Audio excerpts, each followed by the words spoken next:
नमस्कार दोस्तों, स्वागत है आप सबका हमारे हिंदी ज्ञान बोध चैनल में। दोस्तों, हम यूजीसी नेट की पीवाईक्यू सीरीज़ कर रहे थे, जिसमें हमने यूनिट 1 जो कि हिंदी भाषा और विकास को कर लिया टॉपिक, और यूनिट 4 जो कि वैचारिक पृष्ठभूमि है, ये यूनिट भी ख़त्म कर लिया। यूनिट 3 यानी साहित्य शास्त्र, और इसमें आपके टॉपिक बनेंगे भारतीय काव्य शास्त्र और पाश्चात्य काव्य शास्त्र। तो पाश्चात्य काव्य शास्त्र हम बाद में करेंगे, यानी कल के वीडियो में। आज के वीडियो में हम भारतीय काव्य शास्त्र को कंप्लीट कर लेंगे, यानी कि भारतीय काव्य शास्त्र में टोटल 136 प्रश्न बने थे पीवाईक्यू के 2012 से लेके 2025 तक। तो 100 प्रश्न तो मैं करवा चुकी हूँ भारतीय काव्य शास्त्र के, तो आज 36 प्रश्न करवाऊंगी, यानी कि आज 136 प्रश्न आपके कंप्लीट हो जाएंगे और भारतीय काव्य शास्त्र टॉपिक भी खत्म हो जाएगा। प्रीवियस वीडियो अगर आप देखना चाहते हैं, जिन्होंने नहीं देखा है, प्लेलिस्ट बना रखी है 2012 से 2025 तक के पीवाईक्यू की अलग अलग यूनिट इकाई करके। तो अगर आपने देखना चाहें तो देख सकते हैं। तो ये भारतीय काव्य शास्त्र का आज ये चौथा वीडियो क्लास है। 3 ऑलरेडी अपलोडेड हो चुके हैं मेरे चैनल पे, अगर नहीं देखे तो देख लीजिएगा। तो चौथा वीडियो भारतीय काव्य शास्त्र का, जिसमें 101 प्रश्न आपके सामने हैं। किस आचार्य ने शक्ति, लोक व्यवहार आदि से प्राप्त निपुणता और काव्यज्ञों की शिक्षा प्राप्त करके अभ्यास को काव्य का हेतु माना है? दिसंबर 2019 का प्रश्न है। तो सही उत्तर इसमें हो जाएगा आपका ऑप्शन 4, मम्मट। आचार्य मम्मट जो कि 11वीं शताब्दी के उत्तरार्ध, इन्होंने अपने ग्रंथ काव्य प्रकाश में काव्य के उद्भव के लिए 3 प्रमुख कारणों का उल्लेख किया है, जिसमें शक्ति, निपुणता, अभ्यास आ जाएगा। शक्ति जो कि प्रतिभा या कवि की स्वाभाविक सृजनशीलता, जो काव्य रचना का मूल बीज है। उसके बाद निपुणता जो कि है व्युत्पत्ति, लोक व्यवहार शास्त्र और काव्य आदि के गहन अध्ययन और अनुशीलन से प्राप्त योग्यता है। अभ्यास, काव्यज्ञों की शिक्षा के अनुसार निरंतर अभ्यास, जिससे काव्य सृजन में प्रवीणता आती है। इस प्रकार आचार्य मम्मट ने शक्ति, निपुणता, अभ्यास को काव्य का हेतु माना है। तो ये किसका है? किस आचार्य का है ये? तो ये मम्मट का है, तो ये आपने ध्यान में रखना है। उसके बाद अगला प्रश्न आपके सामने है, कुछ ज़्यादा ही टाइप हो गया। साधारणीकरण की निम्नलिखित स्थापनाओं को उनके प्रतिपादकों के साथ सम्मिलित करना है। तो इसकी जो व्याख्या है काफ़ी बड़ी हो गई है, तो इसीलिए इसको अगले पेज पे मैंने मेंशन कर दिया है। और इसका जो सही उत्तर हो जाएगा आपके सामने मैंने लगाया है, जिसमें रसास्वाद में वसनात्मक तथा स्थिर मनोवृत्तियां, जिनके द्वारा चरित्र की सृष्टि होती है, साधारणीकरण के द्वारा आनंदमय बना दी जाती है। इसीलिए यह वासना का संशोधन करके उनका साधारणीकरण करता है। ये किसका है? जयशंकर प्रसाद का। इसी तरह से मैंने इसके उत्तर लगाए हैं, यहाँ पे मैं आपको बता देती हूँ डिटेल में। जो कि बैक जाएंगे तो काव्य प्रसंग या रस के समस्त अवयव का साधारणीकरण मानने की अपेक्षा कवि भावना का साधारणीकरण मानना मनोविज्ञान के अधिक अनुकूल है।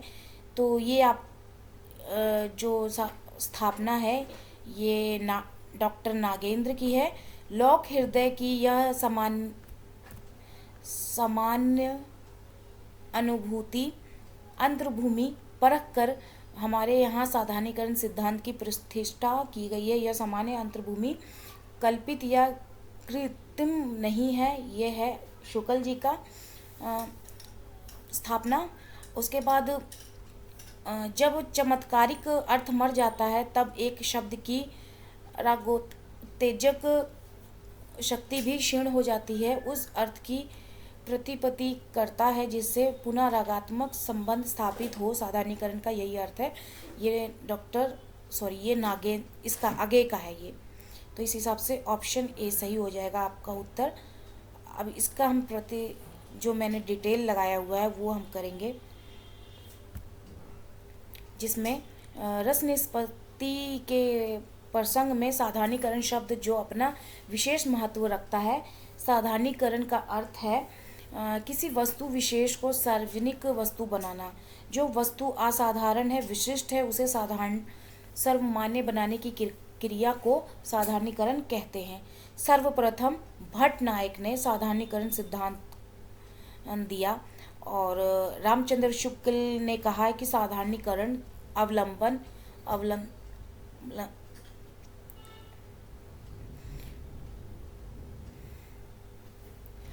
साधारणीकरण अवलंबन या अवलंबनत्व द्वारा धर्म का होता है और माना भी है रामचंद्र शुक्ल ने।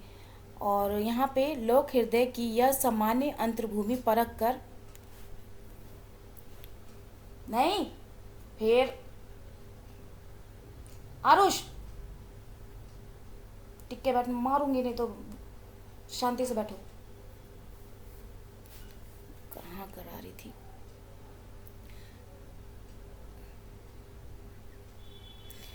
सर्वप्रथम भट्टनायक ने साधारणीकरण सिद्धांत दिया, जिसमें आगे रामचंद्र शुक्ल ने कहा है साधारणीकरण अवलंबन या अवलंबनत्व धर्म का होता है और माना है। लोक हृदय की यह सामान्य अंतर्भूमि परख कर हमारे यहाँ साधारणीकरण सिद्धांत की प्रतिष्ठा की गई है। यह सामान्य अंतर्भूमि कल्पित या कृत्रिम है। नागेंद्र के अनुसार साधारणीकरण न तो आश्रय राम का होता है न अवलंबन सीता का होता है, अपितु यह कवि की अनुभूति का होता है।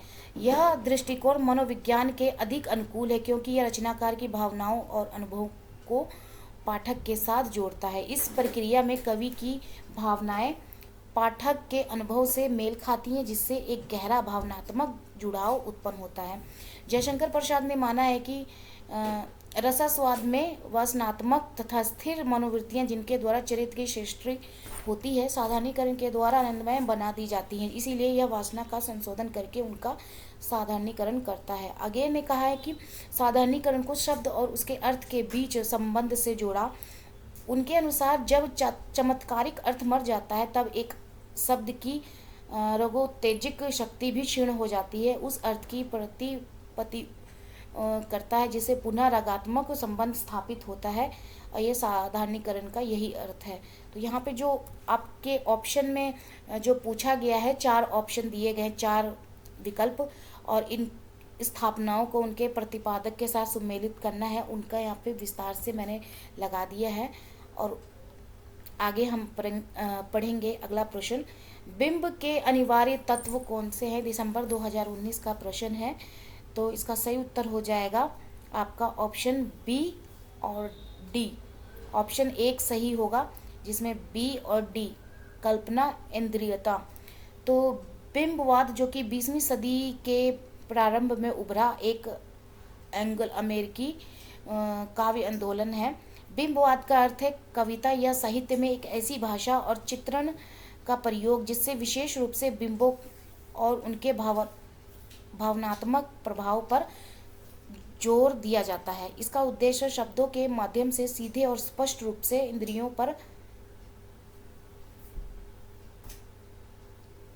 इंद्रियों पर प्रभाव डालना, एक सजीव और शक्तिशाली चित्र प्रस्तुत करना है। इसके प्रवर्तक हैं टी.ई. ह्यूम माने जाते हैं। बिंब के अनिवार्य तत्व में कल्पना इंद्रियता शामिल है। कल्पना के माध्यम से कवि अपने अनुभव को सजीव रूप में प्रस्तुत करता है, जबकि इंद्रियता पाठक के इंद्रियों को प्रभावित करती है, जिससे वे अनुभव को महसूस कर सके। एजरा पाउंड ने बिंबवाद के विकास में महत्वपूर्ण भूमिका निभाई है। तो ये इसके बाकी जो दिए हुए हैं बी और डी, इसका सही उत्तर हो जाएगा। तो इसी को मैंने यहाँ पे विस्तार से लगाने की कोशिश की है, जो महत्वपूर्ण लाइनें हैं। अगला है, निम्नलिखित आचार्यों का सही कालक्रम बताना है। दिसंबर 2019 का ये प्रश्न है, जिसमें सही उत्तर हो जाएगा आपका 4 दंडी, जो कि इसमें दंडी, आनंदवर्धन, कुंतक और रुय्यक है।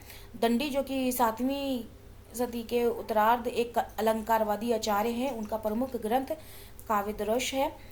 और आनंदवर्धन जो कि 9वीं शताब्दी काव्यशास्त्र में ध्वन्यालोक नामक एक महत्वपूर्ण ग्रंथ की रचना की है। आनंदवर्धन ने कविता में ध्वनि की भूमिका पर जोर दिया है और इसे काव्य की आत्मा माना है। कुंतक जो कि 10वीं शताब्दी साहित्य में वक्रोकृतवाद के प्रवर्तक काव्यशास्त्री थे, जिन्होंने अपनी काव्यशास्त्र कृति वक्रोकृत जीवतम लिखी। रुय्यक जो कि 12वीं सदी के मध्यकाल है और इन्होंने अलंकार सर्वस्य और साहित्य मीमांसा नामक ग्रंथों की रचना की है। 104 प्रश्न। उसके बाद अगला प्रश्न है 105।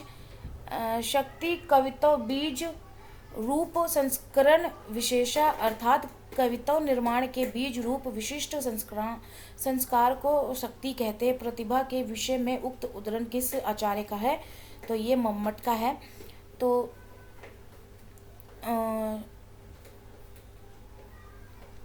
हाँ, तो ये मम्मट का है। आचार्य मम्मट का जो समय है 11वीं सदी के उत्तरार्ध माना जाता है। संस्कृत काव्य शास्त्र के महान ध्वनिवादी आचार्य हैं, जिन्होंने काव्य प्रकाश ग्रंथ में काव्य के हेतुओं पर विस्तृत चर्चा की है। उनके अनुसार काव्य के 3 प्रमुख हेतु हैं। शक्ति, जो कि प्रतिभा है, और यहाँ पे ये काव्य का बीज है जो जन्मजात संस्कार के रूप में कवि में विद्यमान रहता है। इसके बिना काव्य रचना संभव नहीं है। उसके बाद यहाँ पे लोक शास्त्र आ जाएगा, जो कि लोक व्यवहार है। लोक के व्यवहार, रीति रिवाज, सामाजिक परंपराओं का ज्ञान काव्य की सृजनात्मकता में सहायक होता है। काव्यज्ञ शिक्षा, जो कि अभ्यास है, और काव्य शास्त्र की शिक्षा और निरंतर अभ्यास से कवि अपनी कला में निपुणता प्राप्त करता है। तो ये 3 है, जिसमें शक्ति, लोकशास्त्र, काव्यज्ञ शिक्षा। काव्यशास्त्र की शिक्षा और निरंतर अभ्यास से कवि अपनी कला में निपुणता प्राप्त करता है। आमतौर पर कवि के 3 हेतु माने जाते हैं: प्रतिभा, व्युत्पत्ति, अभ्यास। लेकिन आचार्य मम्मट ने शक्ति, निपुणता और अभ्यास को काव्य हेतु माना है। ये शक्ति हेतु को कविता सृजन का बीज रूप स्वीकार करते हैं। किस आचार्य ने रसों की संख्या 8 मानी है? तो दंडी ने रसों की संख्या 8 मानी है। आचार्य दंडी, जिनका समय 7वीं के उत्तरार्ध, संस्कृत साहित्य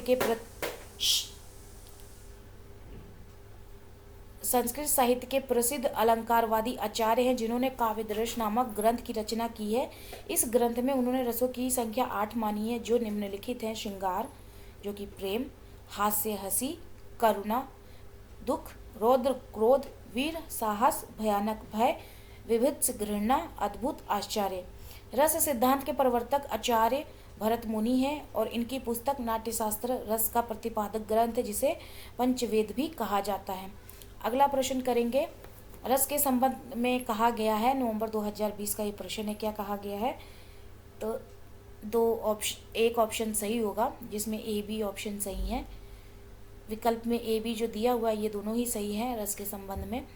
तो रस को साहित्य में अलौकिक आनंद कहा गया है, जो काव्य या कला के माध्यम से अनुभूत होता है। इसे लाक्षणिक अर्थ में अलौकिक आनंद कहा जाता है, क्योंकि ये सांसारिक सुख दुख से अलग होता है और पाठक या दर्शक के मन को उच्चरित अनुभव प्रदान करता है।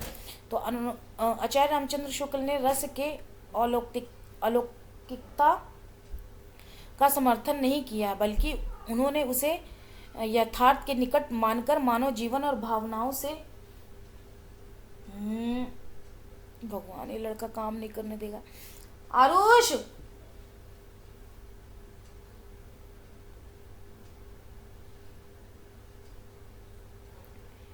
आचार्य रामचंद्र शुक्ल ने रस के अलौकिकता का समर्थन नहीं किया, बल्कि उन्होंने इसे यथार्थ के निकट मानकर मानव जीवन और भावनाओं से जोड़ा।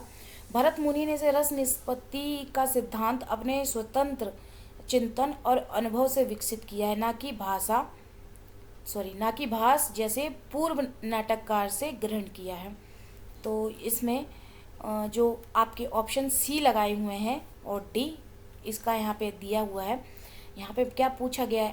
रामचंद्र शुक्ल ने रस की अलौकिकता का समर्थन किया है। तो यहाँ पे क्या बोला है?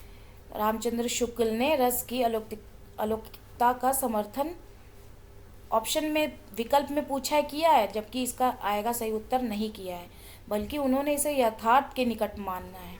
इसीलिए ये ऑप्शन गलत हो जाएगा, विकल्प जो दिया है। और डी में भी इसी वजह से भरत मुनि ने रस निष्पत्ति संबंधी सिद्धांत अपने पूर्व नाटककार भास से ग्रहण किया है। तो इसमें क्या बोला है? भरत मुनि ने रस निष्पत्ति का सिद्धांत अपने स्वतंत्र चिंतन और अनुभव से विकसित किया है। स्वतंत्र चिंतन और अनुभव से विकसित किया, ना कि अपने पूर्व नाटककार भास से ग्रहण करके किया है। तो ये इस वजह से ये गलत आ जाएगा। तो यहाँ पे मैंने व्याख्या लगा दी है, तो ये चीज़ आपने देख लेनी है। अगला प्रश्न है, अवधारणाओं का कालक्रम अनुसार सही क्रम में लगाना है। नवंबर 2020 का ये प्रश्न है, जिसमें सही उत्तर हो जाएगा आपका ऑप्शन 3। तो इसमें पहले आएगा ए यथार्थवाद, फिर आएगा उत्तर संरचनावाद, फिर आएगा उत्तर आधुनिकतावाद, फिर आएगा विखंडनवाद। तो यथार्थवाद जो कि 19वीं शताब्दी के मध्य में उभर कर यथार्थवाद ने साहित्य और कला में वास्तविक जीवन के अनुभव और समाज की सच्चाइयों को चित्रित करने पर बल दिया है। यह आंदोलन रोमांटिकवाद की आदर्शवादी प्रवृत्तियों के प्रति प्रतिक्रिया स्वरूप विकसित हुआ है। इस सिद्धांत से जुड़े सिद्धांतकार जो है जॉर्ज लुकाच हैं। उसके बाद अगला जो आपका आएगा उत्तर संरचनावाद, ये 1960 के दशक में फ्रांस में विकसित हुआ। उत्तर संरचनावाद ने संरचनावाद की सीमाओं की आलोचना करते हुए भाषा, अर्थ और सत्ता संबंधों की जटिलताओं पर ध्यान केंद्रित किया। जैक्स डेरिडा, रोला बर्थ और मिशेल फूको जैसे विचारकों ने इस आंदोलन में महत्वपूर्ण भूमिका निभाई है। उत्तर आधुनिकतावाद 20वीं शताब्दी के मध्य से उत्तरार्ध तक विकसित हुआ और उत्तर आधुनिकतावाद ने आधुनिकतावाद की धारणाओं को चुनौती दी।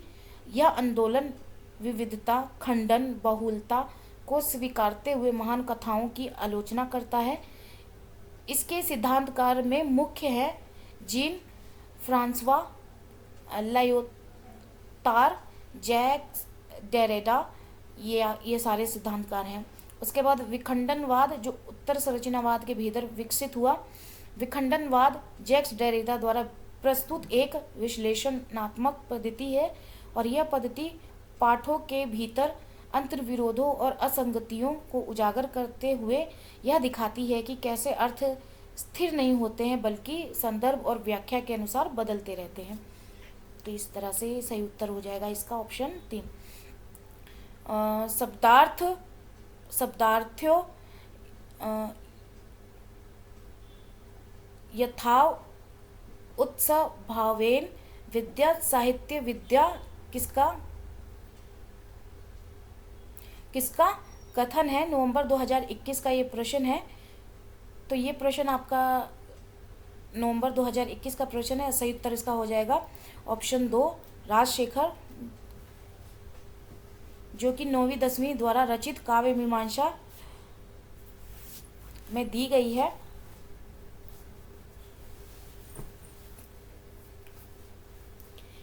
काव्य मीमांसा में दी गई है। इस परिभाषा के अनुसार शब्द और अर्थ के सम्यक सहभाव से जो विद्या उत्पन्न होती है उसे साहित्य विद्या कहते हैं। कुंतक जो कि आपके ऑप्शन में लगा हुआ है, कुंतक 10वीं-11वीं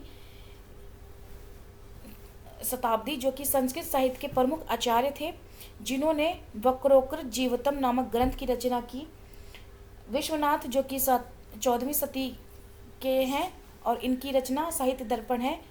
भोजराज जो कि 11वीं सदी के पूर्वार्ध में हुए और इनकी रचना सरस्वती कंठाभरण व श्रृंगार प्रकाश है। इन सब चीज़ों को ध्यान में रखनी है जो आप में यहाँ महत्वपूर्ण लाइनें लगाई हुई हैं। यहाँ पे मैंने इतना माइंड डाइवर्ट कर रहा है ना लड़का यहाँ पे मेरा कि मेरे को काम नहीं करने दे रहा है। मैं अच्छे से वीडियो क्लास नहीं दे पा रही हूँ, क्या करूँ। रात को पॉसिबल नहीं हो पाता है, दिन में देने नहीं देता है, कहाँ कैसे क्या समझ नहीं आता है। तो आप देख सकते हैं कि कितनी कठिनाइयों के साथ मैं ये आपके लिए कंटेंट बना रही हूँ। तो अगर आपको मेरी बोलने के तरीके से आपको अगर समझ में नहीं आ रहा है तो वीडियो को पॉज करके आप खुद से पढ़ लीजिएगा, क्योंकि फिर थप्पड़ खा जाओगे। ढंग से बैठ जाओ। साइलेंट मोड पे जो तुम उल्टी सीधी हरकतें कर रहे हो ना,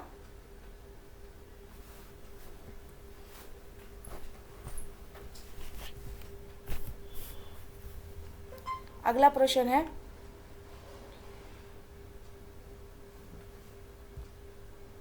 भाषा भूषण का विवेच्य है। नवंबर 2021 का प्रश्न है।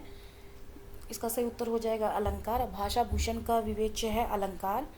भाषा भूषण महाराज जसवंत सिंह जो कि 1626 से लेकर 1688 द्वारा रचित एक रीति काव्य ग्रंथ है जिसमें अलंकारों का विस्तृत विवेचन किया है। और इस ग्रंथ में 5 प्रकाश 212 दोहे के माध्यम से अलंकार के लक्षण और उदाहरण प्रस्तुत किए गए हैं। अलंकार विवेचन में आप्य दीक्षित कृत कुवलयानंद जयदेव कृत चंद्रलोक का अनुसरण किया है और इनकी अन्य रचना प्रबोध चंद्रोदय है। अगला प्रश्न है किस आचार्य ने रीति का एक भेद अवंती माना है? नवंबर 2021 का प्रश्न है। तो सही उत्तर हो जाएगा ये लड़का इधर चल इधर चल। पूरी दीवारों पे ड्राइंग कर दो। लो इसको खाओ, सारा फिनिश होना चाहिए।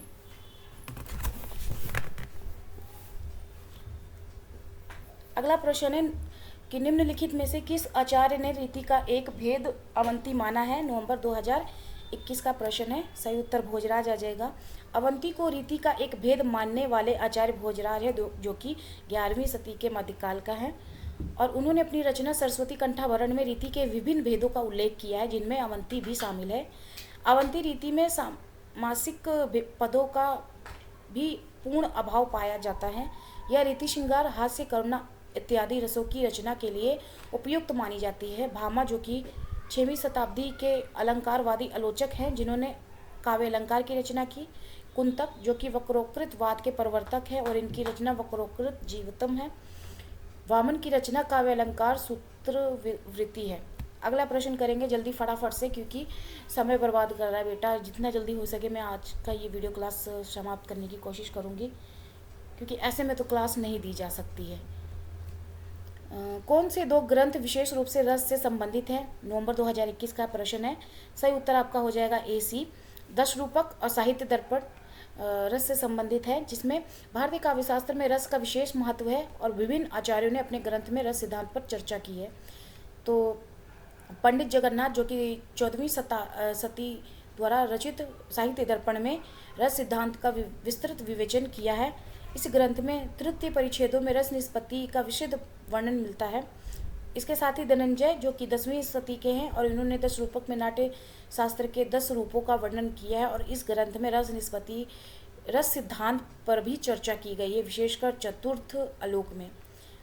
और दंडी जो कि 7वीं शती के हैं और इन्होंने काव्यदर्श में मुख्यतः काव्य के लक्षण, गुण, दोष, अलंकार का विवेचन किया है। वामन ने 8 से 9वीं के बीच द्वारा रचित काव्य अलंकार में मुख्यतः अलंकार और उनके रीति का विवेचन किया है। तो चारों ऑप्शनों को यहाँ पे मैंने लगा दिया है, आप देख लीजिएगा। अगला प्रश्न यहाँ पे बनेगा कि निम्नलिखित में से क्या क्या अलंकारों के अंतर्गत आते हैं? नवंबर 2021 का प्रश्न है। तो दीपक और उल्लेख दोनों अलंकार के अंतर्गत आते हैं। तो ऑप्शन A और C सही होगा। A दीपक और उल्लेख, A और C ऑप्शन विकल्प में जो दिया है सही उत्तर हो जाएगा 3। और जब किसी एक क्रिया या विशेषण का प्रभाव अन्य वस्तुओं पर एक साथ पड़े तो उसे दीपक अलंकार कहते हैं। जब किसी वस्तु या घटना का स्पष्ट उल्लेख करके उसे अलंकार का रूप दिया जाता है तो वह उल्लेख अलंकार कहलाता है। और बाकी यहाँ जो रोमांच और वैदर्भी दिया है इसको हम कर लेते हैं। रोमांच जो कि काव्य के रस से संबंधित अनुभव है, ना कि अलंकार से। वैदर्भी एक शैली का नाम है जो रीति संप्रदाय से संबंधित है। बाहर जाओगे? जाओ जाओ, लेकिन यहाँ पर शैतानी मत करो, जाओ।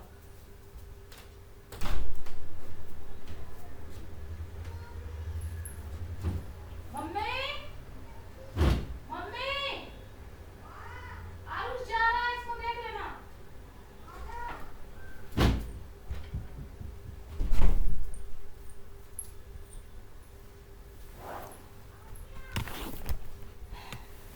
तो मैं अभी अपने मायके आई हुई हूँ, तो इस वजह से ना इसको मायके में तो पूरा भरा परिवार है, सॉरी ससुराल में, लेकिन मायके में सिर्फ मम्मी है इसको देखती है। कई बार भतीजे लोगों के साथ इनकी बनती नहीं है बेटे की, तो इस वजह से लड़ाई करते हैं। तो इसको अपने साथ बैठा के वीडियो क्लास दे रही थी, लेकिन यहाँ पे एक देने ही नहीं दे रहा था। चलो छोड़िए ये टॉपिक। अगला प्रश्न जो ये हमने कर लिया नवंबर 2021 का है।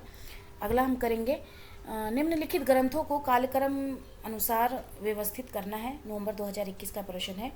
सही उत्तर आपका यहाँ पे हो जाएगा ऑप्शन ए। तो ऑप्शन 2 इसमें सही उत्तर हो जाएगा, जिसमें आएगा कालक्रम अनुसार लगाना है। तो पहले आएंगे आपके काव्य दृश्य, उसके बाद आएगा काव्य अलंकार सूत्रवृत्ति, फिर अभिनव भारती, फिर उसके बाद आएगा औचित्य विचार चर्चा। तो काव्यदर्श जो कि आचार्य दंडी का है, 7वीं उत्तरार्ध द्वारा रचित माना जाता है, जो काव्य शास्त्र की नींव रखता है। उसके बाद आएगा काव्य अलंकार सूत्रवृत्ति, जो कि रचनात्मक काव्य शास्त्र का विस्तार है और इसमें काव्य के अलंकारों पर विचार किया गया है। उसके बाद इसे आचार्य वामन ने 8वीं 9वीं सदी द्वारा रचित किया है। अभिनव भारती ग्रंथ जो कि अभिनव गुप्त का है और 10वीं 11वीं द्वारा रचित है, और इसमें काव्यशास्त्र के भीतर विशेष रूप से काव्य के सृजन, रस, अलंकार आदि पर विस्तार से चर्चा की है। उसके बाद औचित्य विचार चर्चा ग्रंथ जो कि आचार्य क्षेमेंद्र का है और 11वीं सदी के उत्तरार्ध द्वारा रचित है, और इसमें औचित्य, उचित समय, स्थान आदि के बारे में विस्तार से विचार किया गया है। ये आपका 2021 नवंबर का ये प्रश्न है। आगे जो सुमेलित करना है अक्टूबर 2022 का ये प्रश्न है। औपम्य गर्भ, सादृश्य मूलक, विदोर गर्भ, विरोध गर्भ, श्रृंखला मूलक, इनको उनकी सूची 2 के साथ सुमेलित करना है। औपम्य गर्भ जो कि व्यतिरेक अलंकार है, ऑप्शन 4 से इसको करेंगे सुमेलित, जिसमें उपमेय को उपमान से श्रेष्ठ या न्यून बताने पर बल दिया जाता है। तो सही उत्तर इसका हो जाएगा विकल्प 2। तो यहाँ पे इसमें उपमेय को उपमान से श्रेष्ठ या न्यून बताने पर बल दिया जाता है। उदाहरण जैसे चंद्रमा की तुलना में मेरा मुख अधिक सुंदर है। यहाँ उपमेय तेरा मुख को उपमान चंद्रमा से श्रेष्ठ बताया है। तो यहाँ पे आ जाएगा उपमेय औपम्य गर्भ व्यतिरेक अलंकार से। उसके बाद सादृश्य मूलक जो कि ये आ जाएगा उत्प्रेक्षा अलंकार से, जिसमें जब उपमेय में उपमान की संभावना व्यक्त की जाए तो उत्प्रेक्षा अलंकार होता है। जैसे यह कमल मानो सूरज का प्रतिबिंब हो। यहाँ कमल उपमेय में सूर्य उपमान की संभावना प्रकट की है। अविरोध गर्भ जो कि विभावना अलंकार है, जब कारण की अनुपस्थिति में भी कार्य संभव होता दिखाई जाए तो विभावना अलंकार होता है। उदाहरण बादल न होने पर भी वर्षा हो रही है। यहाँ वर्षा हो रही है लेकिन इसका कारण बादल है, जो कि अनुपस्थिति है। उसके बाद श्रृंखला मूलक एकावली अलंकार है। जब किसी काव्य पंक्ति में एक के बाद एक क्रमबद्ध रूप से अलंकार उपस्थित हो तो वह श्रृंखला मूलक अलंकार कहलाता है। उदाहरण पवन से पत्र हिले, पत्र से तरु डोले, तरु से डाल हिलने लगी। यहाँ घटनाएं एक के बाद एक क्रमबद्ध रूप से घटित हो रही हैं। तो सही उत्तर आपका ऑप्शन 2 हो जाएगा। यहाँ पे मैंने लगा दिया है व्याख्या सहित, देख लीजिएगा। अगला प्रश्न संलक्ष्य क्रम ध्वनि के भेद है। अक्टूबर 2022 का ये प्रश्न है। सही उत्तर हो जाएगा ऑप्शन विकल्प में बी और सी, वस्तु ध्वनि और अलंकार ध्वनि। तो ध्वनि सिद्धांत के अंतर्गत संलक्ष्य क्रम ध्वनि वह प्रकार है जिसमें वाच्यार्थ, प्रत्यक्ष अर्थ और व्यंग्यार्थ, अप्रत्यक्ष अर्थ के बीच का क्रम स्पष्ट रूप से लक्षित होता है। अर्थात पाठक या श्रोता को यह स्पष्ट होता है कि वाच्यार्थ से व्यंग्यार्थ की ओर कैसे पहुंचा गया है। इस प्रकार की ध्वनि में व्यंग्यार्थ की प्रतीति क्रमशः होती है, जिससे वाच्यार्थ और व्यंग्यार्थ के बीच का संबंध स्पष्ट रहता है। लक्ष्य क्रम ध्वनि के मुख्यतः 2 भेद माने जाते हैं, जिसमें वस्तु ध्वनि, इसमें किसी विशेष वस्तु या तथ्य को व्यंजन के माध्यम से संकेत किया जाता है। अलंकार ध्वनि, इसमें किसी अलंकार जैसे उपमा और रूपक का व्यंजना द्वारा संकेत होता है। तो ये चीज़ें आपने ध्यान में रखनी है। यह कथन जो कि काव्य घटना अनुकूल शब्दोपस्थिति किसका है? अलंकार 2022 का ये प्रश्न है।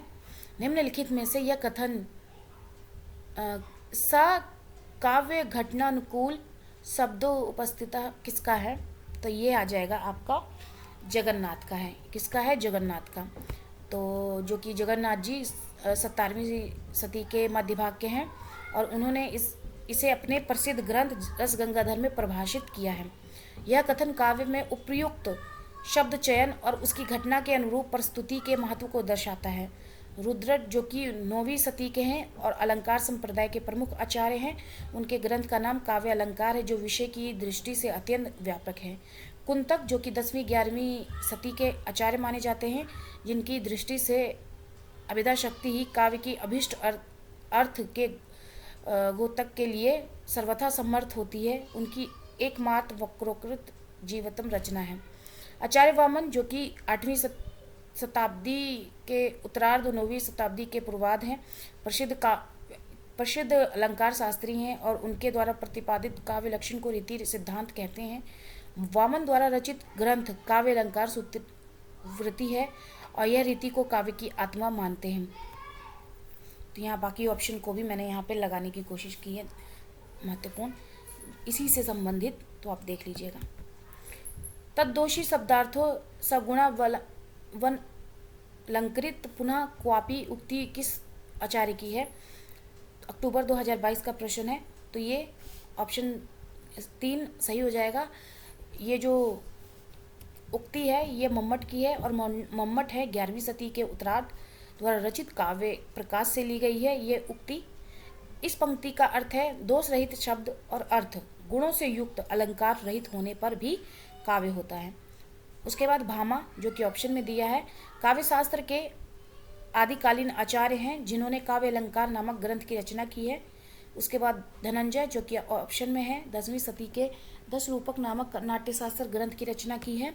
भोजराज जो कि ऑप्शन में है, 11वीं सदी के पूर्वार्ध, जिन्होंने सरस्वती कंठाभरण और श्रृंगार प्रकाश जैसे महत्वपूर्ण काव्यशास्त्र ग्रंथों की रचना की है।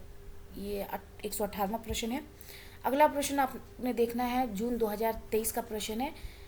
सत्यकथन छांटना है, इसमें से सही उत्तर हो जाएगा आपका ए बी और सी, ए बी सी, जिसमें भरत ने नाट्यशास्त्र के 16वें अध्याय में अलंकार का निरूपण किया है। ये कथन सही है। भरत मुनि ने नाट्यशास्त्र के 16वें अध्याय में अलंकार का वर्णन ही किया है।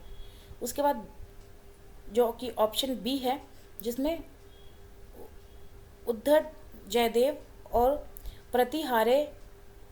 हारेंदु राज अलंकार संप्रदाय के आचार्य हैं, यह कथन भी सही है। उसके बाद उद्धट जयदेव हारेंदु राज अलंकार संप्रदाय के प्रमुख आचार्य माने जाते हैं, ये भी सही है। काव्यदर्श के दूसरे और तीसरे परिच्छेद में अलंकार निरूपण है, ये कथन भी सही है। दंडी द्वारा रचित काव्यदर्श के दूसरे और तीसरे परिच्छेद में अलंकारों का विस्तृत निरूपण किया गया है, जो कि ये भी लगाया ही है मैंने। अब यहाँ पे ऑप्शन डी और ई जो कि काव्य अलंकार में 6 परिच्छेद हैं, ये कथन असत्य है, क्योंकि भामा द्वारा रचित काव्य अलंकार में 6 परिच्छेद हैं, जबकि रुद्र द्वारा रचित काव्य अलंकार में 10 परिच्छेद हैं। अरे कहाँ चला गया?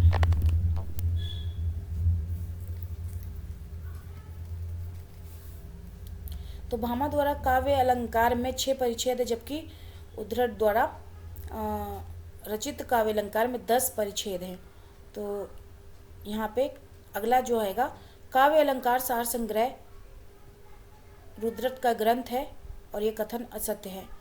तो इसमें सही उत्तर आपका ए बी सी हो जाएगा। काव्य अलंकार संग्रह उद्धट भट्ट का ग्रंथ है, तो ये आपने ध्यान में रखना है।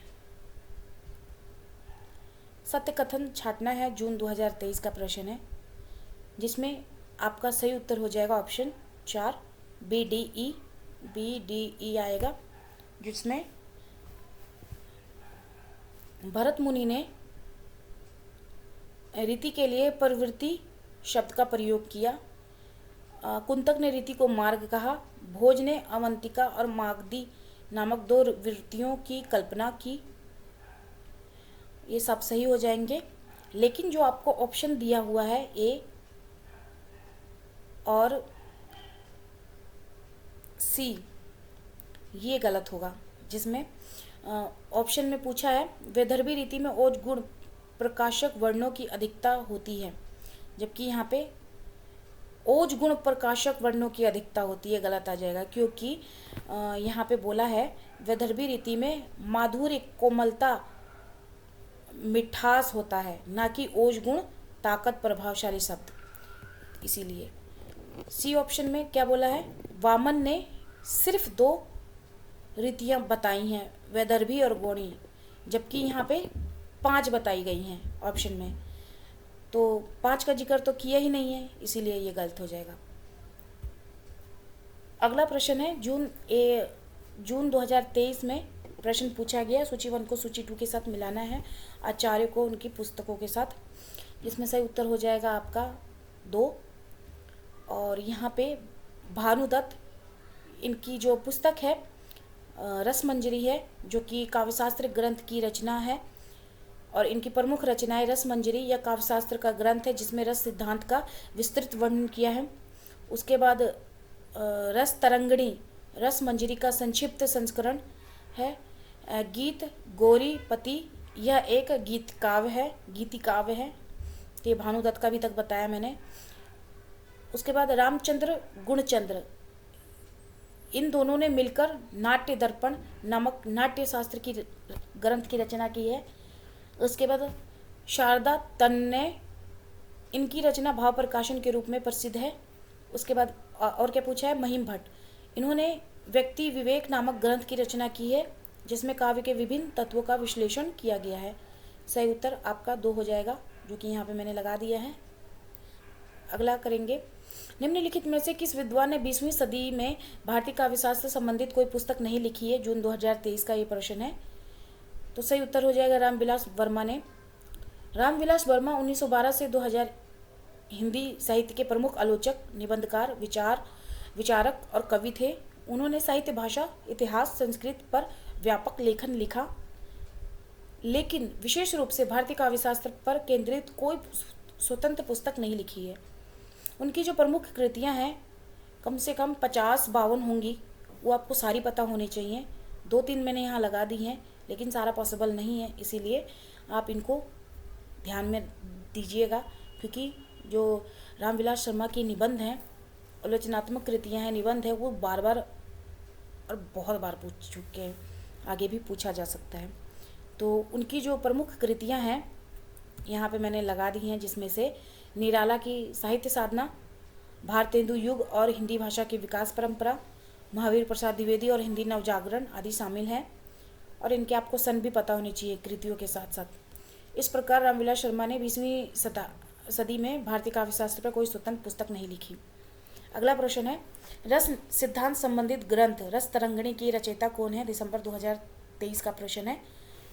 तो सही उत्तर हो जाएगा ऑप्शन 3। रस तरंगिणी के रचयिता भानुदत्त, जो कि 13वीं और 14वीं सदी के हैं। इसमें रस सिद्धांत पर विचार हुआ है। इनकी रस मंजरी अन्य रचना है। पंडित जगन्नाथ, जो कि ऑप्शन में है, और 14वीं सदी की रचना रस गंगाधर है। आचार्य विश्वनाथ 14वीं सदी के विद्वान हैं और इनकी रचना साहित्य दर्पण है। जयदेव, जो कि ऑप्शन में है, 13वीं सदी के मध्यकाल में है। और ये सारे ऑप्शन में पूछे गए हैं, इसीलिए मैं इनको व्याख्या दे रही हूँ। इनकी रचना का नाम चंद्रलोक है।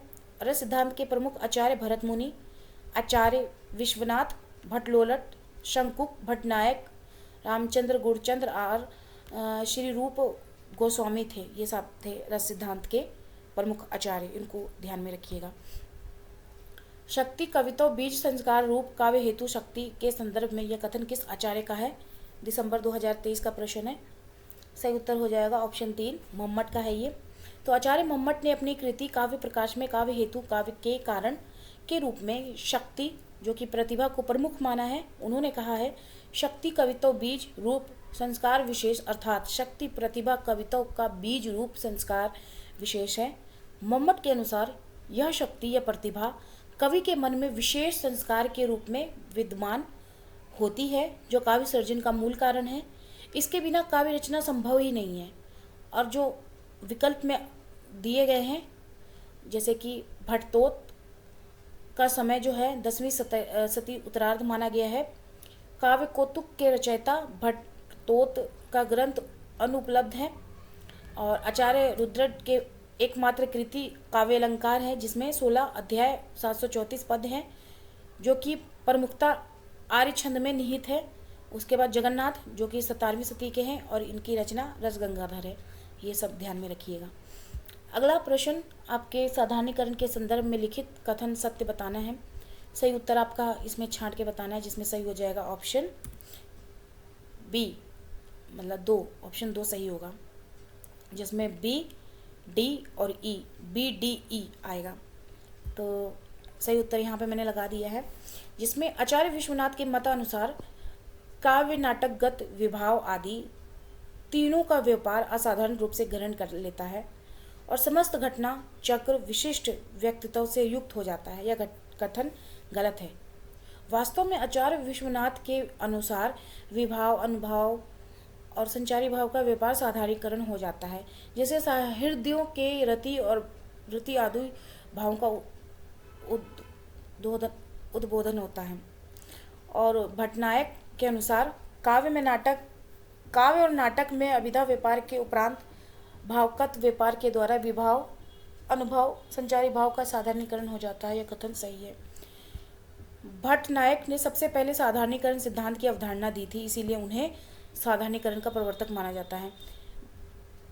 अभिनव गुप्त के अनुसार साधारणीकरण द्वारा निर्मित पात्र विशेष व्यक्ति विशेष रहते हुए भी सामान्य प्राणी मात्र रह जाता है। यह कथन आंशिक रूप से सही है, इसलिए इसे गलत माना जाएगा। लेकिन शब्दों का चयन सटीक नहीं हुआ, इसीलिए साधारणीकरण के माध्यम से कवि द्वारा निर्मित पात्र व्यक्ति विशेष न रहकर सामान्य प्राणी मात्र बन जाते हैं, अर्थात वे किसी देश या काल की सीमा में बंधे नहीं रहते हैं। आचार्य रामचंद्र शुक्ल के अनुसार साहृदय का आश्रितत्व धर्म के साथ तादात्म्य होता है, परिणामतः अवलंबनतः धर्म का समानीकरण होता है। इन दोनों का नाम साधारणीकरण है। यह कथन सही है। डॉक्टर नगेंद्र के अनुसार साधारणीकरण ना तो आश्रय राम का होता है, ना अवलंबन सीता का होता है, अपितु वो कवि की अनुभूति का होता है। यह कथन सही है। तो यहाँ पे बी, डी, ई सही हो जाएगा आपका। अगला प्रश्न है, भारतीय काव्यशास्त्र सिद्धांत और संप्रदाय के संबंध में निम्नलिखित कथनों में से सही कथन बताना है। तो सही उत्तर आपका हो जाएगा इसमें ऑप्शन 3, जिसमें ए, बी, डी आपका सही होगा।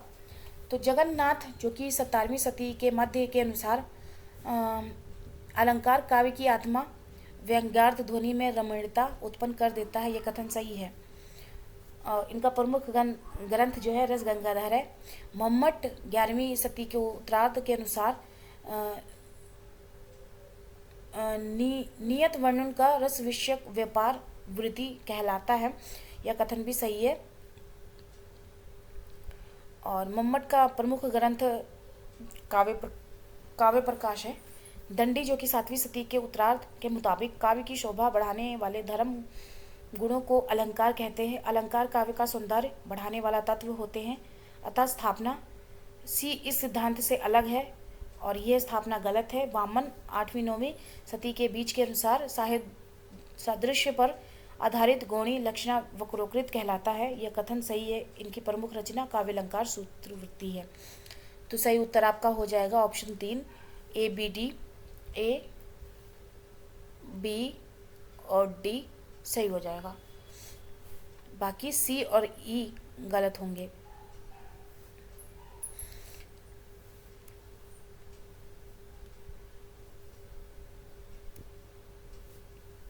ये जो आपको प्रश्न दिया हुआ है ना, इस सिद्धांत से अलग है ये क्वेश्चन, ऑप्शन सी, इसीलिए ये गलत हो जाएगा। अगला प्रश्न देखेंगे, भारत मुनि ने काव्य गुणों की संख्या कितनी मानी है? अगस्त 2024 का प्रश्न है। तो इन्होंने भारत मुनि ने नाट्यशास्त्र नामक ग्रंथ की रचना की है और इस ग्रंथ को पंचम वेद भी कहा जाता है। इन्होंने काव्य गुणों की संख्या 10 मानी है और ये गुण हैं माधुर्य, ओज, प्रसाद, श्लेष, समता, सुकुमारता, अर्थ व्यापति, उदारता, कांति, समाधि। आचार्य भरत ने नाट्य शास्त्र में रसों की संख्या 8 मानी है और ये रस हैं श्रृंगार रस, श्रृंगार, हास्य, करुण, रौद्र, वीर, भयानक, विभत्स, अद्भुत। ये रस के प्रतिपादक आचार्य हैं। भरत मुनि ने नाटक के 3 तत्व माने हैं जिसमें वस्तु, नेता और रस है। इन्होंने ही प्रसिद्ध सूत्र विभाव, अनुभव, संचारी भाव, संयोग, दृश्य, निष्पत्ति की स्थापना की है। अगला प्रश्न देखेंगे। सूची 1 को सूची 2 के साथ सुमेलित करना है, जिसमें वाक्य रसात्मक काव्य, जो कि ये किसका है, किस आचार्य का है, तो ये आचार्य विश्वनाथ का है, जो कि उनके ग्रंथ साहित्य दर्पण से जुड़ा है। आचार्य विश्वनाथ ने रस युक्त काव्य को काव्य माना है। उसके बाद शब्दार्थो साहित्य काव्यम गद्य पद च तत् द्विधा, ये आपका आ जाएगा आचार्य भामा से संबंधित है और ये काव्य लक्षण आचार्य भामा से संबंधित है। आचार्य भामा ने काव्य को शब्द और अर्थ दोनों का संगम माना है, जो गद्य और पद दोनों रूप में प्रकट होता है। रमणार्थ प्रतिपादिका शब्द काव्यम, और ये आचार्य पंडित राज जगन्नाथ के साथ जुड़ा हुआ है। उन्होंने काव्य को रमणीय अर्थों के प्रतिपादक शब्द माना है, जो काव्य की सुंदरता और आनंद का स्रोत है। अगला है काव्य शब्दो अलंकारा संस्कृत्यो शब्दार्थ योर वर्तते, ये आपका आ जाएगा वामन से संबंधित है। आचार्य वामन ने काव्य को शब्द अलंकार का संगम माना है, जिसे शब्द और अर्थ दोनों का समन्वय होता है। अगला, जहाँ उपमेय स्वयं ही अपना उपमान हो वहाँ कौन सा अलंकार होता है। जहाँ उपमेय स्वयं ही अपना उपमान हो वहाँ कौन सा अलंकार होता है। अगस्त 2024 का ये प्रश्न है, तो वहाँ पे ऑप्शन सही होगा अन्वय।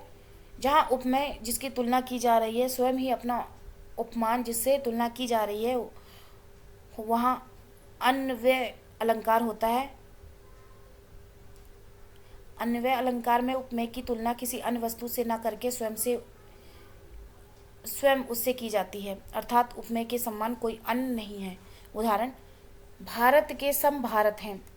इस वाक्य में भारत की तुलना स्वयं भारत से की गई है, जो अन्वय अलंकार का होता है। जिस अलंकार में किसी कारण बताकर उपमेय को उपमान से श्रेष्ठ बताया जाता है वहाँ व्यतिरेक अलंकार होता है। अब व्यतिरेक का मतलब होता है ज़्यादा या अधिक। इस अलंकार में किसी कारण का होना जरूरी नहीं है। उसके बाद ऑप्शन में जो अगला पूछा गया है प्रतीप अलंकार। प्रतीप अलंकार उपमा अलंकार के विपरीत होता है। प्रतीप का मतलब है उल्टा या विपरीत। इस अलंकार में उपमान को लज्जित या पराजित या हीन दिखाकर उपमेय की श्रेष्ठ बताई जाती है, जिससे उपमेय में उपमान का आरोप किया जाए। उससे रूपक अलंकार कहते हैं। रूपक अलंकार में उपमेय और उपमान को एक कर दिया जाता है, यानी उपमान को उपमेय पर आरोपित कर दिया जाता है। तो रूपक अलंकार में दो असमान चीज़ों के बीच एक सीधी तुलना होती है रूपक में। तो ये आपका सही उत्तर हो जाएगा ऑप्शन 3 जो पूछा गया है। बाकी जो विकल्प हैं उनको मैंने लगा दिया है व्याख्या इसके साथ, देख लीजिएगा। गुरुपदेश ध्येतु शास्त्रा जड़ ध्यो पल्यम काव्य जू जायते जातु कस्यचित प्रतिभावतः काव्य के संबंध में यह उक्ति किस आचार्य की है। अगस्त 2024 का प्रश्न है।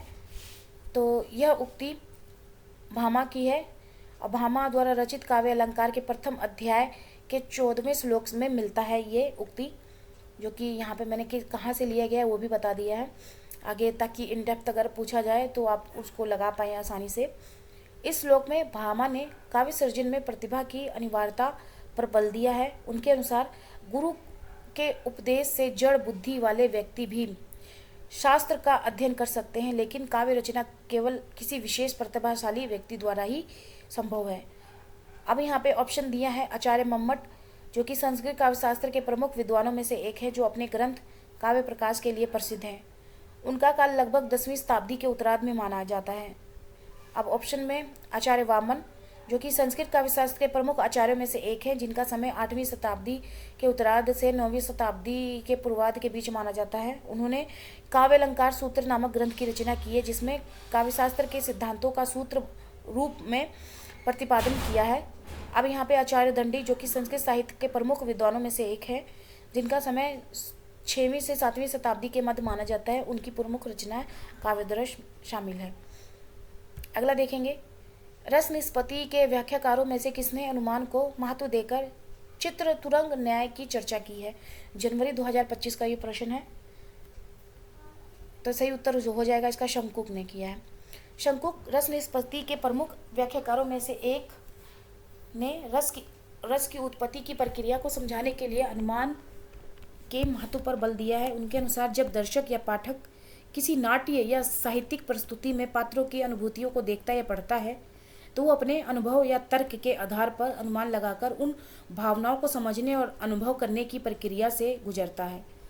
चित्र तुरंग न्याय का उल्लेख चित्र तुरंग न्याय के शाब्दिक अर्थ है चित्रित घोड़ा न्याय। शंकु के इस दृष्टांत का उपयोग करते हैं यह समझाने के लिए कि जैसे एक चित्रित घोड़ा वास्तविक घोड़ा नहीं है, फिर भी वो घोड़े की कल्पना को जगाने में सक्षम होता है, उसी प्रकार नाटक या साहित्यिक कृति में वर्णित पात्रों और स्थितियों के भाव वास्तविक न होते हुए भी दर्शक या पाठक के भीतर वास्तविक रस की अनुभूति करा सकते हैं। तो इसका सही उत्तर हो जाएगा ऑप्शन 2, व्याख्या के साथ लगा दिया है, देख लीजिएगा। अगला, काव्य शोभाकरान धर्म अलंकारान पर छते या लक्षण अलंकार के संदर्भ में किस आचार्य द्वारा दिया गया है? जनवरी 2025 का प्रश्न है, सही उत्तर आपका हो जाएगा दंडी। तो दंडी द्वारा उनकी कृति काव्यदर्श में दिया गया है ये उक्ति। इस श्लोक में दंडी ने अलंकार की परिभाषा प्रस्तुत करते हुए कहा है, काव्य की शोभा बढ़ाने वाले धर्म गुण अलंकार कहलाते हैं। दंडी के अनुसार अलंकार वे तत्व हैं जो काव्य की सुंदरता में वृद्धि करते हैं। उन्होंने अलंकार को काव्य का अनिवार्य अंग माना है, जो कि उसकी शोभा को बढ़ाता है। दंडी के इस दृष्टिकोण के अनुसार अलंकार काव्य के लिए आवश्यक है और वह उसकी शोभा में वृद्धि करते हैं। दंडी संस्कृत साहित्य के प्रमुख आचार्यों में से एक है, जिनका समय लगभग 7वीं शताब्दी माना जाता है। प्रमुख रचनाएं काव्यदर्श, दश कुमार चरित, जो कि संस्कृत गद्य काव्य हैं। अगला प्रश्न, सूची 1 को सूची 2 के साथ सम्मिलित करना है पंक्तियों को रचनाकार के साथ, जिसमें गुरु उपदेश धेतु शास्त्र जड़ोद्यो। अब देखिए, ये जो प्रश्न आपको पहले पूछा जा चुका है, अब इसको यहाँ पे मिलान में पूछा है, पहले एक लाइन में पूछा है, अब इसको सम्मेलन में पूछा है। तो किस तरह से प्रश्न रिपीट होता है ये आप देख ही सकते हैं। तो ये किसकी है पंक्ति? तो ये आचार्य भामा की है, जो काव्य अलंकार से ली गई है, जिसमें वो कहते हैं कि गुरु के उपदेश से जड़ बुद्धि वाले भी शास्त्र का अध्ययन कर सकते हैं, लेकिन काव्य रचना केवल प्रतिभाशाली व्यक्ति ही कर सकता है। कवितो बीज प्रतिभानम, ये पंक्ति आचार्य वामन के काव्य अलंकार सूत्र से ली गई है। अब मैंने ये पंक्तियाँ ली किससे गई हैं ये भी मैंने लगा दिया है, ताकि आगे अगर प्रश्न बने तो वो आप लगा पाएँ। किस रचनाकार की है तो पूछा गया है, लेकिन किससे ली गई है ये भी पूछा जा सकता है। तो कहाँ तक किस हद तक इन डेप्थ पूछा जा सकता है प्रश्नों को एनटीए के एग्ज़ाम में, वो आप देख सकते हैं। उसके बाद न विद्यते यद्यपि पूर्व वासना गुणा बंदी प्रतिभा नमद भूतम, ये पंक्ति आचार्य आनंदवर्धन के ध्वनोलोक से ली गई है, जिसमें वे कहते हैं कि यदि पूर्व वासनाओं से युक्त अद्भुत प्रतिभा नहीं हो तो। अगला, अव्यतिपति कृतो दोष सत्य संवेत्य कवे, ये काव्यदर्श दंडी के काव्यदर्श से ली गई है, जिसमें वो कहते हैं कवि की शक्ति अव्यतिपति से उत्पन्न दोषों को भी ढक लेती है। तो सही उत्तर हो जाएगा आपका ऑप्शन 2, विकल्प 2 कूट में जो दिया हुआ है। अगला प्रश्न है, प्रतिभा काव्य हेतु से संबंधित पंक्तियों का सही युग्म छांटना है। जनवरी 2025 में ये पूछा गया प्रश्न है। तो आप देख सकते हैं कि 2025 से काफ़ी प्रश्न बने हैं। 2025 से ही नहीं, हर साल में भारतीय काव्यशास्त्र और पाश्चात्य काव्यशास्त्र से बहुत सारे प्रश्न बनते हैं। तो भारतीय काव्यशास्त्र तो आज मैंने ख़त्म करवा दिया, 2 प्रश्न और हैं, उसके बाद फिनिश है आपका भारतीय काव्यशास्त्र। पाश्चात्य काव्यशास्त्र में इसी तरह से ज़्यादा प्रश्न पूछे गए हैं, वो भी मैं करवाऊँगी, आप देखिएगा। अभी फ़िलहाल ये प्रश्न करिए और इसका सही उत्तर बताइए, जिसमें सही उत्तर है आपका 3, जिसमें बी सी सही हो जाएगा। बी सी प्रतिभा से संबंधित काव्य हेतु से संबंधित पंक्तियाँ, बी सी सही हो जाएगा। जिसमें प्रज्ञा नवोन्मेष शालिनी प्रतिभा मता, यह पंक्ति भट्टो द्वारा दी गई है और इसका अर्थ है नित्य नए नए अर्थों और विचारों का सृजन करने वाली प्रज्ञा या बुद्धि को ही प्रतिभा कहते हैं। यह परिभाषा काव्यशास्त्र में प्रतिभा की महत्ता को दर्शाती है, जो कवि को नवीन और मौलिक रचनाओं के सृजन में सक्षम बनाती है। यह आपका बी है। सी, जिसमें कवितम बीज प्रतिभानम, जिसमें आचार्य वामन ने अपनी कृति काव्य अलंकार सुरतवृत्ति में कहा है कवितम बीज प्रतिभानम। इसका अर्थ है कवितम काव्य रचना का बीज प्रतिभा है। वामन के अनुसार प्रतिभा वो नैसर्गिक क्षमता है जो कवि के नवीन और मौलिक रचनाओं सृजित करने में सक्षम बनाती है। उनके मतानुसार प्रतिभा के बिना काव्य की रचना संभव ही नहीं है। तो बी और सी सही उत्तर हो जाएगा, जो प्रतिभा काव्य हेतु से संबंधित पंक्तियां हैं, बाकी जो है वो गलत है। आगे देखेंगे, बिंब के संबंध में निम्नलिखित में से कौन सा कथन सही है। तो इसमें आपका सही उत्तर हो जाएगा, केवल ए और बी सही है। दृश्य बिंब आकार वाले होते हैं, श्रव्य बिंब का ग्रहण कर्णेंद्र के द्वारा किया जाता है। और इसमें दृश्य बिंब आकार वाले होते हैं, यह कथन सही है, जिसमें दृश्य बिंब नेत्रों द्वारा ग्रहण किए जाते हैं और आकार, रंग, रूप आदि का वर्णन करते हैं। और श्रव्य बिंब का ग्रहण कर्णेंद्र द्वारा किया जाता है, यह कथन सही है। श्रव्य बिंब ध्वनियों का वर्णन करते हैं जो कानों से सुने जाते हैं। और बिंब इमेज साहित्य में वह शब्द चित्र है जो पाठक या श्रोता के मन में किसी दृश्य, ध्वनि, गंध, स्पर्श या स्वाद का अनुभव उत्पन्न कराते हैं। बिंब के विभिन्न प्रकार होते हैं, जैसे कि दृश्य बिंब जो नेत्र द्वारा ग्रहण किए जाते हैं, जैसे किसी दृश्य का वर्णन। श्रव्य बिंब जो कर्णेंद्र द्वारा ग्रहण किए जाते हैं, जैसे किसी ध्वनि का वर्णन। स्पर्श बिंब जो त्वचा द्वारा अनुभव किए जाते हैं, जैसे किसी वस्तु की कोमलता या कठोरता का वर्णन। ग्राव बिंब अल्फैक्टरी इमेज जो नासिका द्वारा अनुभव किए जाते हैं, जैसे किसी गंध का वर्णन। स्वाद बिंब जो रसना द्वारा अनुभव किए जाते हैं, जैसे किसी स्वाद का वर्णन। तो इसमें लगा दिया सभी का वर्णन मैंने, ध्यान से देख लीजिएगा। अगला और अंतिम प्रश्न है आज के इस वीडियो का। पुत्रवती युवती जग सोई, राम भक्त सुत जाकर होई। उपर्युक्त पंक्ति में गुणीभूत व्यंग का कौन सा भेद पाया जाता है। जनवरी 2025 का प्रश्न है, सही उत्तर हो जाएगा अगुण व्यंग। तो सही उत्तर होगा अगुण व्यंग। उपर्युक्त पंक्तियों में पुत्रवती युवती जग सोई, राम भक्त सुत जाकर हुई में गुणीभूत व्यंग का अगुण व्यंग भेद पाया गया है।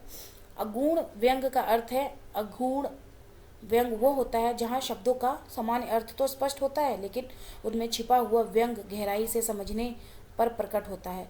यह व्यंग बहुत अधिक छिपा हुआ नहीं होता, बल्कि सामान्य पाठक भी संदर्भ को समझने में उसे पहचान सकता है। इसकी व्याख्या इस दोहे का सीधा अर्थ यह है कि जो स्त्री पुत्रवती होती है उसका पुत्र राम भक्त होता है। किंतु इसमें व्यंग यह है कि यदि कोई स्त्री राम भक्त पुत्र को जन्म नहीं देती तो उसे समाज पुत्रवती नहीं मानता।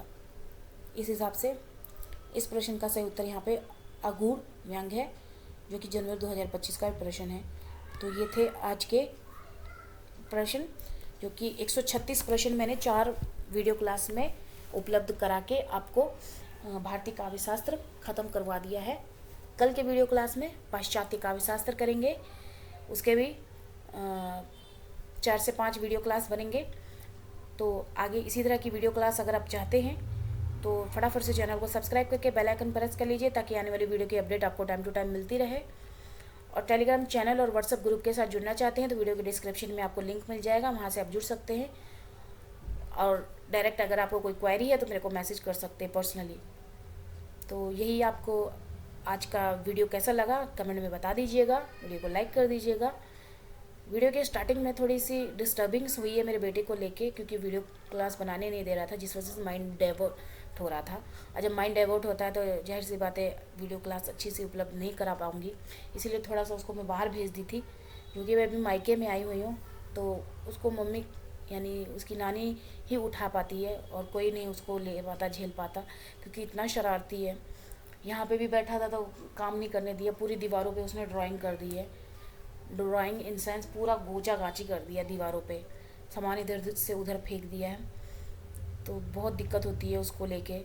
और जो नेट की तैयारी कर रही हैं फीमेल, जिन्होंने शादी कर ली है, उनके बेबी भी हैं मेरी तरह, तो मैं देखिए कितनी मुश्किल से वीडियो क्लास आपको उपलब्ध कराती हूँ। अरे इसकी पीपीटी बनाने से लेके वीडियो रिकॉर्ड करने तक मेरे को इतनी मुश्किलें आती हैं, आपको यकीन नहीं होगा। इस सिंगल वीडियो को बनाने में, वीडियो रिकॉर्ड करने में 1 घंटा लगता है, पीपीटी बनाने में 3 से 4 घंटा लगता है। और इस तरह से मेरे एक वीडियो के लिए 4, 5, 6 घंटे इस तरह से बर्बाद हो जाते हैं, जो कि एक बेटे को संभालते संभालते।